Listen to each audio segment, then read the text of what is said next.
Öncelikle Umut Hakkı'nı zaten çok ayrıntılı olarak açtı arkadaş.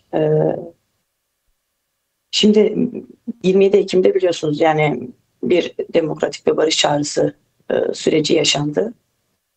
Kürt sorunun demokratik çözümüne dair bir ciddi manifesto, bir perspektif sunuluyor. Ve bunun temelinde öncülüğünü yapacak e, kesimin de kadınlar olduğu ortadadır. Uzun zamandır kadınların sahada olması, kadınların bu süreci sahiplenmesi, 8 Mart'tan bugüne kadar Dünya Barış Günü'nde yine aynı şekilde bugün yine yarın ve diğer günlerde yapılacak Umut Hakkı e, eylemleri ve direnişlerinde kadınların rolü bu anlamda çok önemlidir. Bu anlamda bir misyon da biçilmiştir. Evet. Şimdi böyle bir süreç yaşanırken, böyle bir perspektif, bu kadar savaş çığırtkanlıklarının yapıldığı bir dönemde barışı konuşabiliyor olmanın, barışa dair böylesi büyük bir adım atan bir kişinin, Sayın Öcalan'ın hala tecridinin aşılmamış olması, hala koşulların iyileştirilmiş olmaması, diğer kesimlerle buluşmuyor olması bu anlamda ciddi bir sorundur. Öncelikli olarak umut hakkı artı her hükümlünün sahip olduğu haklarının uygulanması bu anlamda çok önemlidir.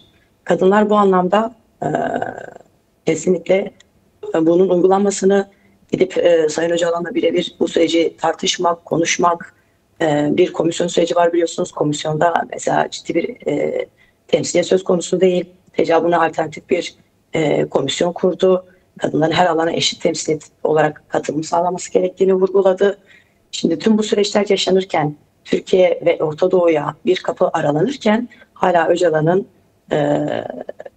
tecrit içerisinde bulunması ve 2013'lerden itibaren verilen kararın Türkiye açısından uygulanmıyor olması, bunu bir istisna gibi yansıtıyor olması kabul edilebilir değil. Bu anlamda ciddi adımların atılması gerekiyor. Peki Çünkü kadınlar yaşamımızı dediğim nasıl gibi etkiliyor? Biraz onu da açabilir misiniz? Şimdi tabii ki barış ve demokratik toplum süreci var. Bu sürecin öncüsü Kürt halkı açısından Önder Apo bunu her şekilde, her platformda dile getiriyor. Hem Kürt siyasetçiler hem Kürt toplumu aynı zamanda.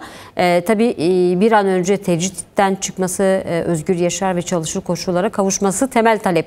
Sürecin selameti için, sağlıklı ilerleyebilmesi için temel talep olarak öne çıkıyor. Ancak bir de şimdiye kadar 11 yıllık bir süreç var. Son 11 yıla baktığımızda tabii son bir yılı çıkartıyorum. Özellikle de son 6 ayı belki de. Ancak ondan önceki son 11 yıla baktığımızda Türk Devleti'nin savaş politikalarını yoğunlaştırdığını görüyoruz. 2015'ten sonra tamamen bir topyekün savaş politikası devreye sokuldu ve aynı döneme denk geliyor aslında Avrupa İnsan Hakları Mahkemesi'nin Umut Hakkı kararından hemen bir yıl sonra aslında Türk Devleti bu savaş politikalarını derinleştirdi. Bir nevi aslında ona da karşılık olarak da ele alabiliriz. Bu kadınların yaşamını nasıl etkiledi? Yani Türk Devleti'nin Umut Hakkı'nı uygulamaması, yani Önder Apo'nun özgürlüğüne kavuşması, önündeki engelleri kaldırmaması nasıl yaşamları etkiledi şimdiye kadar kadınlar açısından? evet, aslında belirttiğiniz gibi cevap niteliğinde bir süreç yaşandı. Yani aynı kararından sonra yaşanan süreç. Topyekun bir baskı vardı. Kadınlar her alanda, yani sadece Kürt kadınları şahsında değil, Türkiye kadınları şahsında da kadınların tamamen bastırıldı, evlere sıkıştırıldı, e, söz hakkına sahip olmadığı, e, söz kurduğu alanda ya katledildi ya cezaevlerine atıldı gibi ciddi süreçler yaşandı. Tabii bunlar yaşanırken karşıt olarak kadınların mücadelesi ve direnişi de aynı temelde devam etti ve büyüyerek ilerledi. Belki buradan Mahsa Amini'ye bağlamak da doğru bir temeldir. Evet, Jinjiyan Çünkü bu bir Azadi Jinjiyan Azadi dediğimiz şey bir Serundanlığı slogan yıl değil, dönümü aynı zamanda. Evet, bir buyurun. evet, onu da selamlamak gerekiyor. Bu bir felsefedir. Yani hani bir sloganla sınırlı tutulabilecek bir şey değildi. 2021-22'lerde çıkan süreç aslında bunların birikimiydi. Yani kadınların yıllardır mücadelesinin bir birikimin yansıyış haliydi. Alanlara artık çıkış haliydi.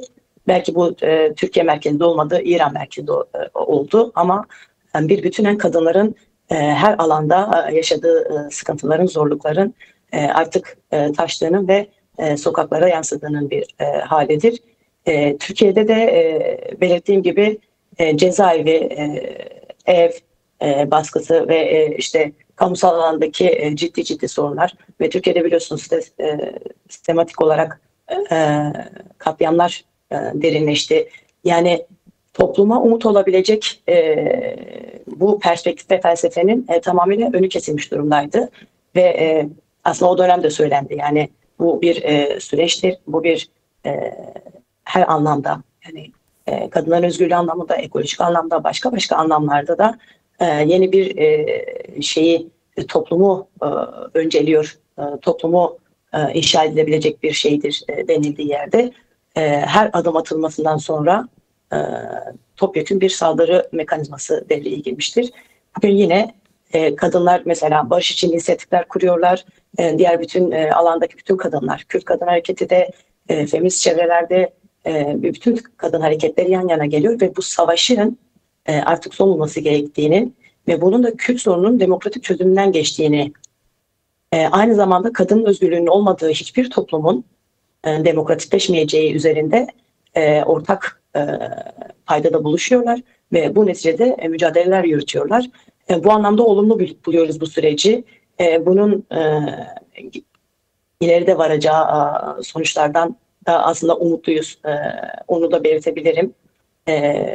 Bir arada olmak, birlikte birleşik bir mücadele yürütmek bu temelde önemlidir ve kadınlar bu kadar sıkışmışlığın ortasında demokratik barış ve demokratik çağrısıyla beraber tekrardan müthiş bir umut elde ettiler.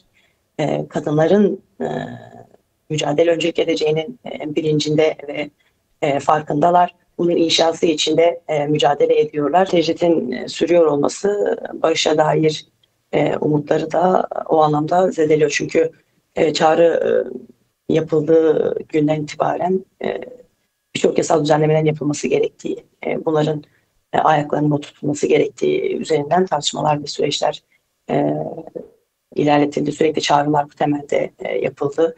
Bir komisyon kuruldu. İşte sizlerle bahsettiğimiz komisyon biraz zamana yayılacak şekilde bir araya gelme, bir adıma da daha vakıf olamadığı bir süreç söz konusu. Bu tabii ki bu çağrıda bulunan bir önderin, Sayın Öcalan'ın hala tecritte tutuluyor olması bizler açısından kabul edilebilir bir süreç değildir. Buradan hani barışı da, demokratik toplumu da, çünkü bir alanın, bir şeyin demokratikleşebilmesi için her anlamda düzenlemeler ve adımlar yapılması gerekiyor. Yani cezaevlerinin boşaltılması gerekiyor. İşte ağırlaşmış müebbette bulunan arkadaşların, yani birçok kişinin bulunduğu hücreler, koşulları falan mesela bilir yani. Bunlar düzeltilmeden, hasta tutsaklar bırakılmadan, tecrit bir bütünen ortadan kalkmadan bu umut sürecini, yani bu barış sürecini ve demokratik toplum sürecini işletebilmek bu anlamda zordur. Bunları ciddi anlamda ele almak gerekiyor ve zorlamak da gerekiyor. Belki işte bu umut ilkesiyle ilgili yarın tekrardan bir karar çıkacak ama bu kararın artık uygulanabilmesi ve Türkiye açısından zorlanabilmesi ne de ciddi anlamda katkı sunmak gerekiyor. Bu belki direnişler, eylemler süresiz devam edecektir.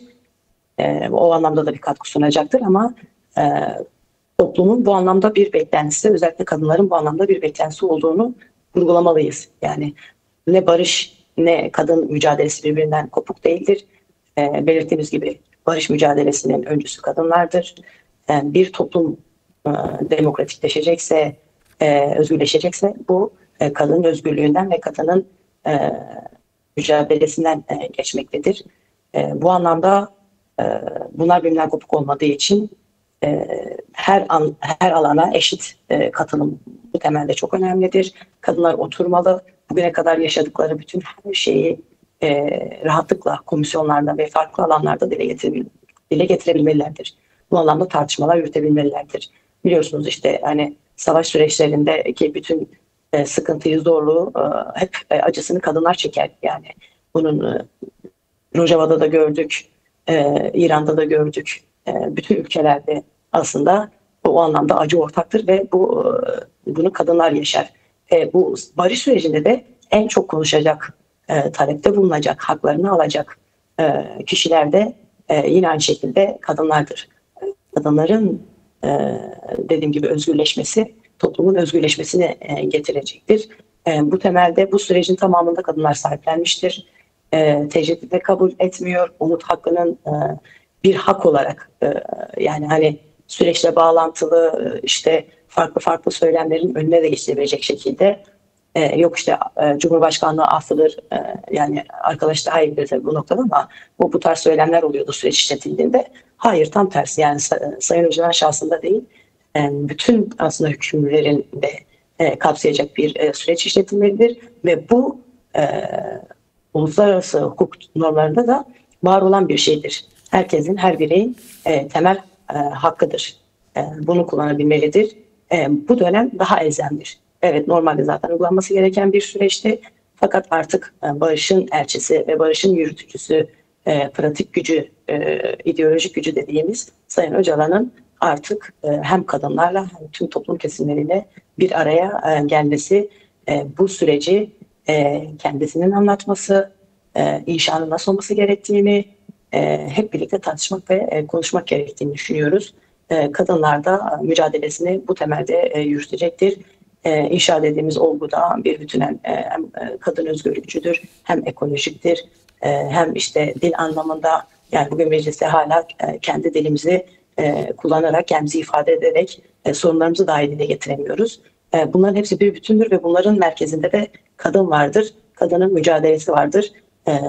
Barış ve demokratik toplumun inşasının kadından kopuk ele alamayız. Bir bütündür.